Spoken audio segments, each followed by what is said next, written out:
We remain steadfast in our commitment in delivering local news that matters, stories that inspire, enriching the lives of Filipinos in the Philippines and across the globe.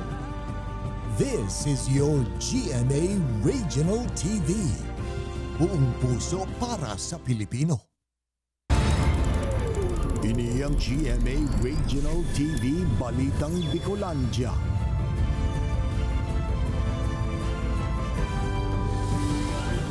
Diyos marhay na hapon mga kapuso, uninaan Balitang Bicolandia. Hatod niyan pinakadarakula asin pinakabagong mga bareta sa Kabikolan. Kami ang tropa nin katotohanan, mahatod nin mga baretang mayong pigkikilingan, mayo nin pigpoprotehiran. Live hali digdi sa GMA Complex sa Naga City. Ako po si Kate Dolovieres.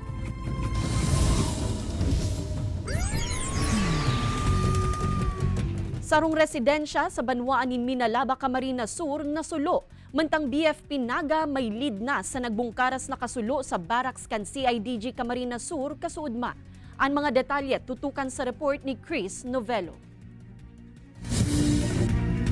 Sarong residensya sa Zone 2 Barangay Sagrada sa Banwaan ng Minalaba, Camarines Sur ang natumtum ning kalayo. Sa inisyal na investigasyon kan BFP Minalabak, nagpuon ang kalayo sa porsyon kan kusina kan Harong. Uminabot sa first alarm ang kasulot na tulos man na pigrespondihan kan BFP Pili Asin Minalabak. Under investigation po itong realtos kang kasulo. We are meticulously inspecting the area kung ano po talaga itong pinagpunan ng kasulo. Mayo maning nakulugan sa insidente, mantan dinara sa ospital ang may sidiri kan Harong, ninhuli kan alta presyon. Nagpapadagos pa ang hararam na investigasyon kan BFP Naga City Central Fire Station sa nagbungkaras na kasulo sa barracks as in evidence room kan CIDG Camarines Sur sa Ramayda Village, Concepcion Grande, Naga City, kasuudma. May pigihiling ng lead ang mga otoridad sa pinunan kan kalayo na sumut nagpuon sa pinakalikod kan barracks. Ang gulo po na kuryente ang pinagpunan sa po sa tinututukan ming aspeto ta base po duman sa mga residente duman po sa kuyan sa palibot duman sa luwas kang compound igwa po ning naputol na wire. Kung babalikan kay banan sa mga nadamay sa sulo, ang service firearms kan kapulisan, uniforme, maging na mga ebidensya sa kinakaputan ng mga kaso. Pigaaran pa man kan mga otoridad ang kabilugang danyos na winalat sa insidente. Kay banan si Gerald Gandia, Chris Novello, Balitang Bicolandia. Pagpuunliwat kan karalasehan kan mga estudyante sa elementarya asin high school sa bulan nin Hunyo, pigadalan ngunyan kan Department of Education. Sentimiento kan pirang mga bagurang para tukdo asin estudyante, dapit digdi, aramunta sa report ni Jessica Kalinog. Sa liwat na full implementation kan face-to-face classes kan nakaaging school year, kung saan ang August to June school calendar na anpig sunod, naging agyat sa pagklase kan mga estudyante asin para tukdo, ang labing init kan panahon poon Abril hasta Mayo. May mga insidente din pagkadismayo mantang nasa klase. Igwaman in mga pagkakataon na nagluluwas na sana sa classroom nga aning mapresko mantang nagleleksyon. Piraman ini sa mga nagluwas sa ginibong konsultasyon kan Department of Education sa mga eskwelahan para tukdo magurang asin student leaders kan Enero 15. Kaya ang ahensya pigaadalan ngunyan na ibalik na sa Hunyo an puon kan kralasihan nga aning maibitra ng maotropa an siring na mga pangyayari. Anom na aki ni Nanay Josephine kan Hobo o Minalabak ang nagkaklase pa sa elementarya asin high school. Sigun sa iya, mas pabor kung ibalik sa Hunyo an puon kan kralasihan. Kadakon ning mga mayong eskwela, taka maaga ang Pasko, tapos pistang kalag. At pag June, dikit lang ang absent nenda. Sa panahon, okay man lang ang June po bagata, dikit man lang na oran, bako man ang oras ng baragyohan. Pag August kaya September, October, November, nyaman po baga yan ang panahon ng pagbaragyohan. Di mas masakit man lugod. Sa ngunya, naghahalat pa subuot sin the teacher Evan kan kasuguan hali sa DepEd Central Office para sa magiging pagbabago sa saindang school calendar. During summer kaya, ngunya na pandemic po baga, kung nakaaging pandemic, medyo mainit kapag may school days pa ang aki. Weather nga ni na naging cause kang halimbawa itong mga heat stroke, na kakaigwan ng hilang dahil sa araw kaya na panahon. Kung ibabalik duman sa dating calendar, ang summer, ang aki nasa Harong. Miski ang mga estudyante ni Teacher Evan, mas gustong Hunyo na sa naotro sinda magpuon pagklase. Nganing amay man subuot sindang matapos. Alanganin po, kaya pag summer, mainiton, maklase pa, alanganin po. Depende man, pag nagmamarati, kaya. Banbangan po, nag-summer na, nagkakaralasi pa. Kaya po, mas maray na, mas-summer man, tapos na po ang klase. Sigun sa DepEd Bicol, nagpapadagos pa ang scheduled consultations kan sa indang central office dapit digdi. Asin sa presente, naghalat sa naman ang mga regional office sa DepEd order na ibababa, katakod kan magiging pagbabago sa school calendar. Kaibanan si Jovel Obiso, Jessica Kalinog, Balitang Bicolandia. Bastanteng supply nin pagkakan, urog na nin baga sa Bicol Region, pigsyerto kan DA Bicol sa tahaw kan posibleng epekto kan El Nino sa mga masunod na bulan. Mantang pirang paraoma sa San Fernando, Camarines Sur, agrangay ang kawaran nin marhay na supply nin patubig sa saindang umahan. Ang interbensyon kan mga imbweltong opisina sa bagay na ini, aramunta sa pagtutok live ni Jessica Kalinog. Jessica?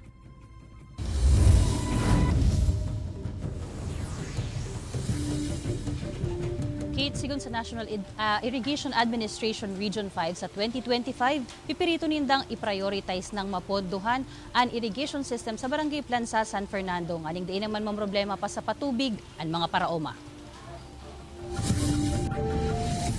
Bastante na tipo na supply nin mga pagkakan sa Bicol Region hali sa mga ginusikan bulan ni Nobyembre hasta Desyembre 2023. Igwamanin buffer stock kan paroy asin corn seeds sa rehiyon.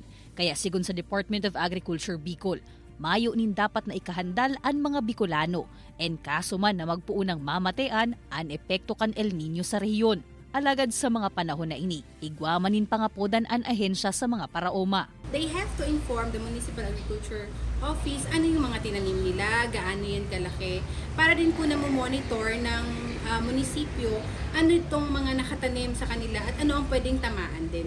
Sa banwaanin San Fernando, ang piga-antisiparang maaapektaran kan El Nino, iyo ang mga lugar na mayo nin piga-asahan na patubig, apwera sa nasauran. Piga-abisuhan man ang gabos na nakatanom na mag-file nin crop insurance. Ihiling mo maninda itong planting calendar, itong mag-observe sinda kung talagang based sa indang experience. Tapos kung talagang mayo, kaipuhan mag-invest sa water, itong pump na deep well, para in case na talagang mayong source, mayo ning uran.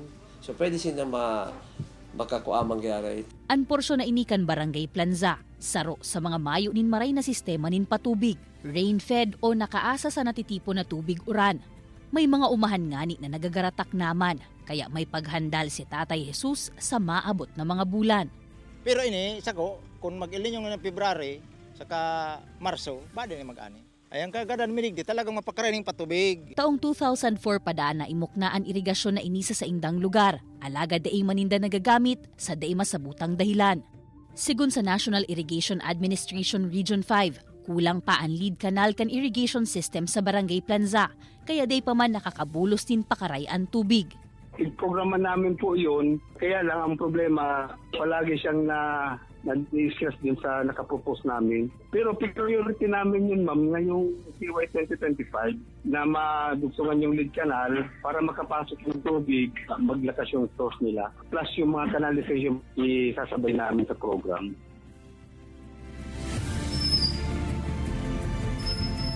Sa ngunyan, Kate, igwan naman subutin initial survey na ginibuan niya Bicol duman sa imbweltong irrigation system sa Barangay Plansa, San Fernando. Igwan naman sindang na-identify na area kung saan ibubugtak itong kaipuhan na structure para sa papakarayo na porsyon kan irigasyon. Kate? Jessica, ano ang rason sa likod kay ining duwang dekada ng daipa napapakinabangan kan mga paraoma ining irigasyon na ginibukan niya dyan sa Barangay Plansa sa San Fernando? Ang explanation, Kate, kaniya Bicol, every time man na nagpapa-approve sinda ng pondo, nakalaag man ini, so duman sa proposal ninda, alagad, hinhuli nga ni, limitado sa naman ang budget kan ahensya, igwanin mga pigpa-prioritize na mga proyekto, partikularmente itong mga areas o itong mga irrigation system na nadanyaran kan mga bagyo, na kaipuhan din ayuson itong structure mismo. So ining sa part kang Planza, medyo na list prioritize naman siya kaitong kampondo kan ahensya. Sa ngunyan man ang hagad kit kan niya Bicol duman sa mga part kay itong irrigation association duman itong mga paraoma na magpasaliwat sindanin follow-up resolution tanganing mas pusog na itong mga dokumento na ipapasa para naman sa taong 2025. Kate? Alright, Jos Mabalos, Jessica.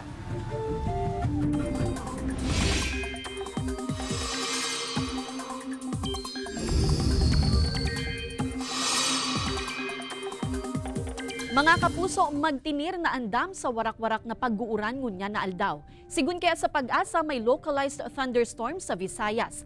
Manonotaran na man ang medyo pagluya kan epekto kan duros amihan sa Luzon asin shearline sa Mindanao. Sa Bicol Region maluluyang pag-uran ang dapat na lauman sa pirang parte kan Albay asin Catanduanes ngunya na aldaw. Ipreparar man po giraray an sa indong mga jacket, huli ta malipot na temperatura ang mamamatean sa Luzon, kabala na ang Bicol Region huli sa padagos na paghuyop kan northeast monsoon o duros amihan. Dayman po pigahali ang posibilidad kan localized thunderstorms sa pirang parte kan nasyon. Sir, arin po ang mas malipot, ang panahon o ang love life mo?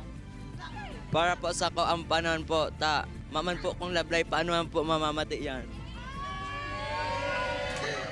Ang panahon po, ang love life ko po, pero may nagpapainit. Yeah!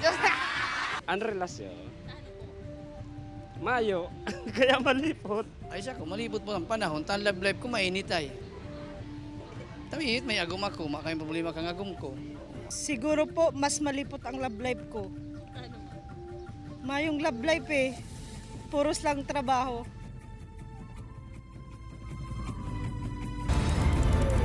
Ini ang GMA Regional TV Balitang Bicolandia.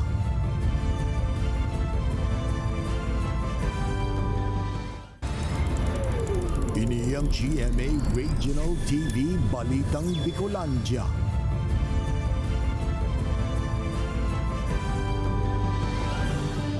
Drug den sa Barangay Mabolo, Naga City, pigsakyada kan mga otoridad. 4 na persona arestado kay bana ang subuot drug den maintainer. Nasabing barangay, saro subuot sa hotspot sa iligal na droga. Ini asin iba pang detalye tutukan sa report ni Chris Novello.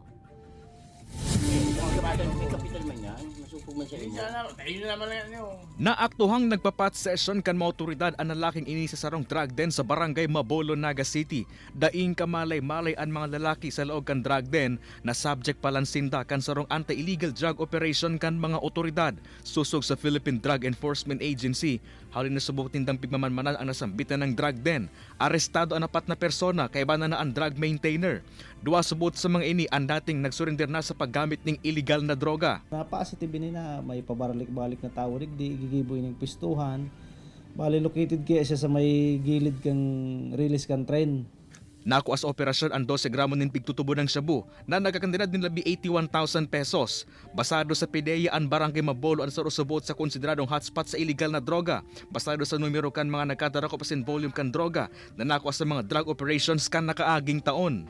Makamundo talaga ta harmani kaya sarap na ang Mabulo sa top 1 sa pag-abot sa sa drugs. Kaya kami po ako particular may kooperasyon naman ako sa mga operatiba na naglalakaw para diyan. Katakod kay ini ipiglansar naman kan LGU an isumbong mo ang pusher hotline nga ni makatabang sa pagpuho kan droga sa syudad. Pigasigurar man kan mga otoridad na mahigot na i-validate ang mga sumbong antes maglansar ng operasyon laban sa mga inireklamong imbwelto sa illegal na droga. Kay balan si Gerald Gandia, Chris Novello, Balitang Bicolandia. Sarong menor de edad sa Legazpi City, Albay, iriduhuli sa pangungulog kan kapwa menor de edad. Mga otoridad mas papahiguton pa ang seguridad sa luwas kan mga eskwelahan. Tutukan sa report ni Rosie Nieva.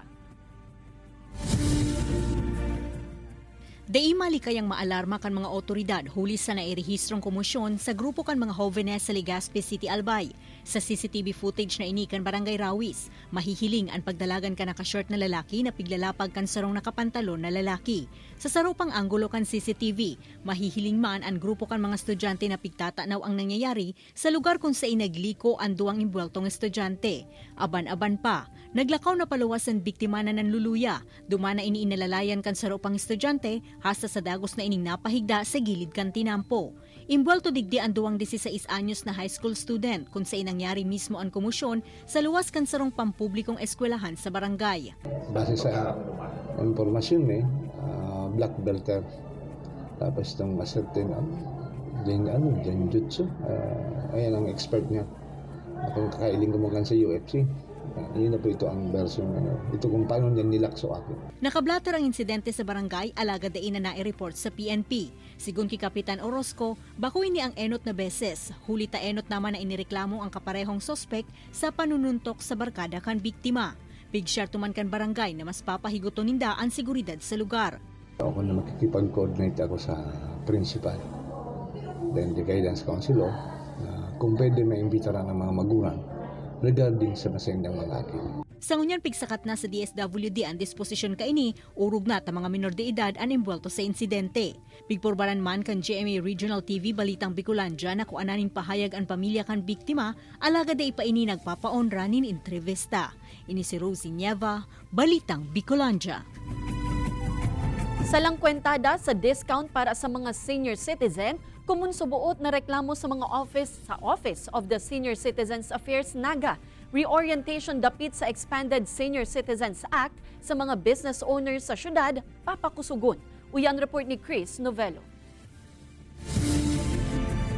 Sa edad na 80 anyos, masinik pa man daw giraray si Lolo Ed. Saka napagbakal niya sa butika man ini grocery isiniba pang establishmento. Pigihiling niya sa resibo kung tama ang computation kan diskwento sa iya como sarong senior citizen. Siyempre babalik ko. Masabi ako sa inda na ika nag-implement kan na reglamento sa senior citizen. Anday pagtaon ng diskwento asin kun minsan salang kwentada kan discount sa mga senior citizen kan sarong establishmento ang kumunsubuot na naipapaabot na reklamo sa Office of the Senior Citizens Affairs Office sa syudad ni Naga. Sa katunayan, kanakaaging taon, nakaresabi subot nin 20 complaint letters ang opisina dapit sa pagsunod kan pirang establishmento sa Expanded Senior Citizens Act o RA 9994. Pigpapadaran subot kan opisina ning show cause order ang imbweltong establishmento asin pinagaampang ang complainant.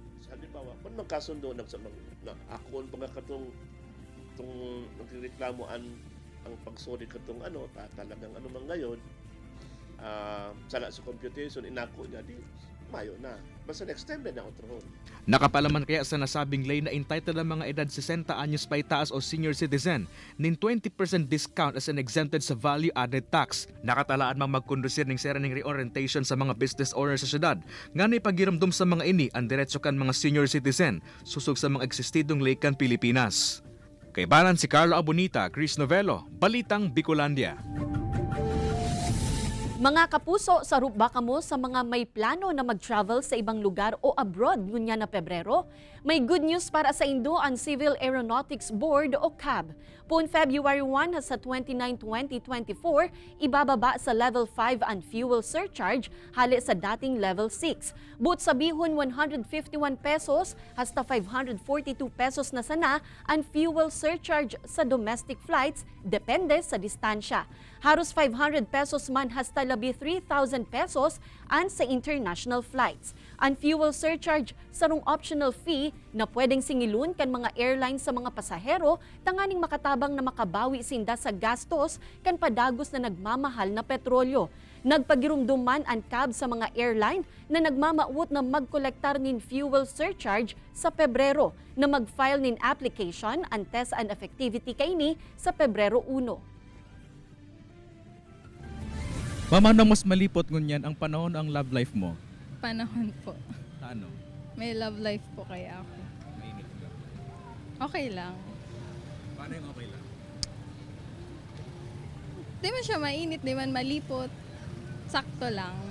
Ang panahon po. Ano panahon? Di man malipot ang love life ko. Mainit. Love life. Ano? Nililipot na ako ay. Ganap kang pampainin. Iyo. Nasa in baga, nasa in.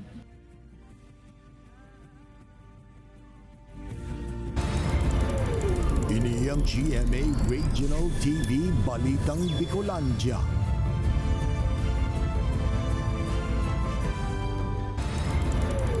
Ini ang GMA Regional TV Balitang Bicolandia.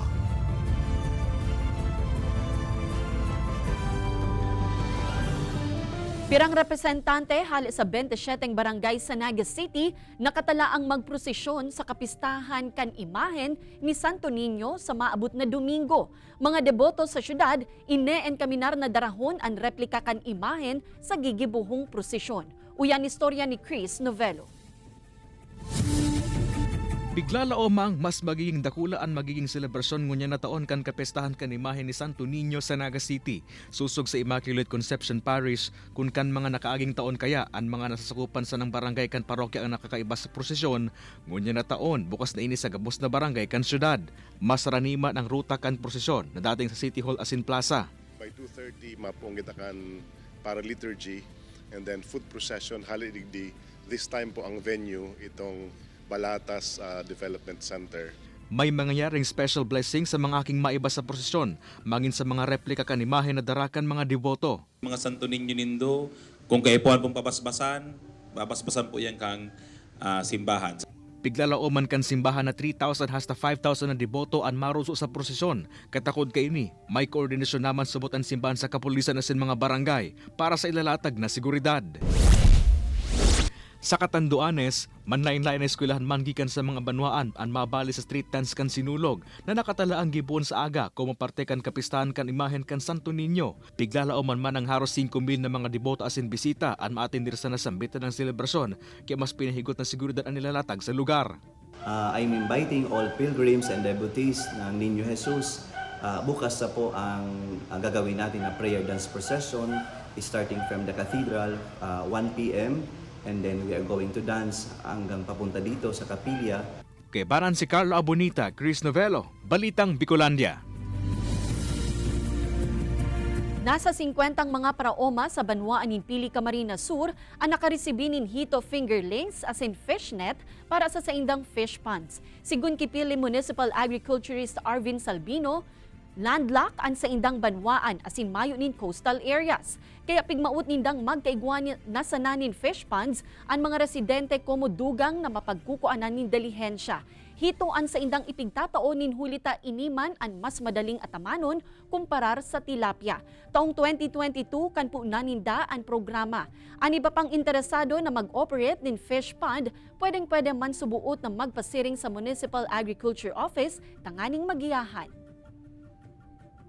Nagsusunod mo po kita sa objeto kang gobyerno na magkagawa kita ng ito po nga ng food security and food sufficiency and aramdaman po na ang pagsisira po sa programa ng Department of Agriculture kaya iigutan mo man po na makatao mang giraray ang asistensya sa mga fish pond owners. DTI tinugutan ang nagkapirang manufacturer nin asin na magdagdag presyo. Pirang 3-in-1 na kape nagbawas nin timbang. Ang rason sa paghagad din price hike kan mga manufacturer aramunta sa report ni Chris Novello.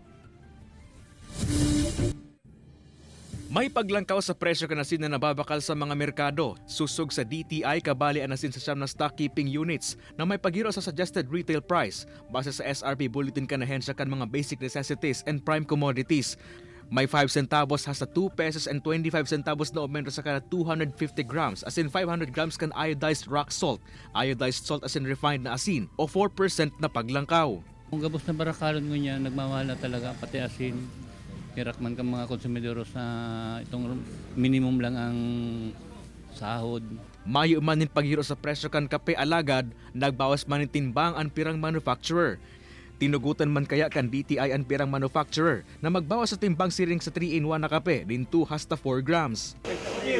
Kun kaya sina Freddy and Company na certified coffee lover na nakakaapat ni tasan ng kape kada aldaw, may diskarte. Nga nin tayo mamatian ang pagbawas sa timbang kan kape. Medyo dikit ang kape, magdagdagan lang ng tubig para magdakol-dakol. Oh. Dahil medyo okay na yan. Para mainitan lang ang kang tulak. Sa ibong kaini, may mga kahagadan pasubot ang manufacturers kan nilata, processed milk, tinapay, instant noodles at sinibapang non-food items. Ang naglalangkaw na transportation, production asin packaging cost ang rason subot kan mga manufacturer sa hurtong dagdag presyo sa indang mga produkto. Bulan ng Marso target kan ahensya na may publikar asin makumpleto ang SRP bulletin. Kay banan si Gerald Gandia, Chris Novello, Balitang Bicolandia. 49 anyos na lalaki na naglakaw subuot hali sa Lucena Papuli nin Bicol, salbado nang naihatod sa banwaan ning Goa, Camarines Sur. Alagad mga partidaryos kay ni padagos pang pigsususog. Uya ang report ni Jessica Calinog. Ang simpleng post na ini sa social media kan 21 anyos na si Josel o Zane kan Tagkawayan, Quezon. Iyumang nagtaong liwanag sa dalan kan 49 anyos na lalaking ini, pasiring sa iyang destinasyon. Ang lalaki sa litrato, pigbisto na si Rudy Abad Cobilla, residente kan Barangay Payatan, Goa, Camarines Sur. Nahiling siya ninda Zane mantang naglalakaw sa may porsyon kan Tagkawayan. Nung ilang oras na po makalipas, pabalik po kami nakamotor. Nakita ko po ulit namin siya doon sa gilid ng kalsada, naglalakad din po. Tapos nung nandito na po kami sa bayan, hindi po ako mapakali sa ang dami po nagsisink in sa akin na sana pinost ko siya, ganun po. Yun na lang po yung way para matulungan ko po si tatay kasi wala rin naman po kami. Kaya binalikan ninda si Tatay Rudy. Ang post ni Zane, nakaabot man sa atensyon kan lokal na gobyerno kan Goa na tulos manindang pig-aksyonan. Nakipag-coordinar po ang local government unit of Goa sa HPG kang Delgaligo. As in, ang HPG po kang Delgaligo nagkaigwaman po ng initiative na pasakayon si Rudy duman po sa Sarong Bus Company. Kapag kasunduan na aabangan ni si Bus duman po sa Anayan, then iuli po digdi sa Banwaan ng Goa. Pinakakan asin pinabuluganin buhok si Tatay Rudy pag-abot sa Goa asin tagos na ipig-turnover sa Barangay Payatan. Sa nako ang impormasyon kan MDRRMO Goa, nagtrabaho como construction worker si Tatay Rudy sa Lucena City. Alagad na waranin trabaho asin nagin para kalakal na sana. Hasta kan Enero 13, naisipan niyang magpuli. Mayo subuot siya nin pamasahe kaya naglakaw na sana puon Lucena. Mayo nin sa diring pamilya, mayo naman ang mga magurang. Sulamenteng ang apat niyang tugang ang uulian sa Payatan, alagad mayo naman subuot ang mga ini sa lugar. Sa presente, nagdadago si Tatay Rudy sa iyang pinsan na naka-star sa parehong barangay. Ini si Jessica Calinog, Balitang Bicolandia. Madadalan ang episode niya ini asin iba pang pinakahuring lokal na bareta sa official website kan GMA Regional TV, www.gmaregionaltv.com. Pwede man kamong magbisita sa samuyang official YouTube channel, GMA Regional TV, asin i-click ang subscribe button para sa pinakamaiinit na bareta halos sa man-ibaybang rehiyon. Mabalo sa mga kapusong Bicolanong nagantabay, magin sa mga kapuso nyato abroad. Ninhulita sa GMA Regional TV, Local News Matters. Asin yan ang pinakadakula asin mainit na bareta sa Kabikolan. Happy weekend mga kapuso. Ako si Kate Dalovieres. Kami ang GMA Regional TV Balitang Bicolandia. Bilog na pwersa para sa mas dakulang misyon asin mas mahiwas na pagserbi sa nasyon.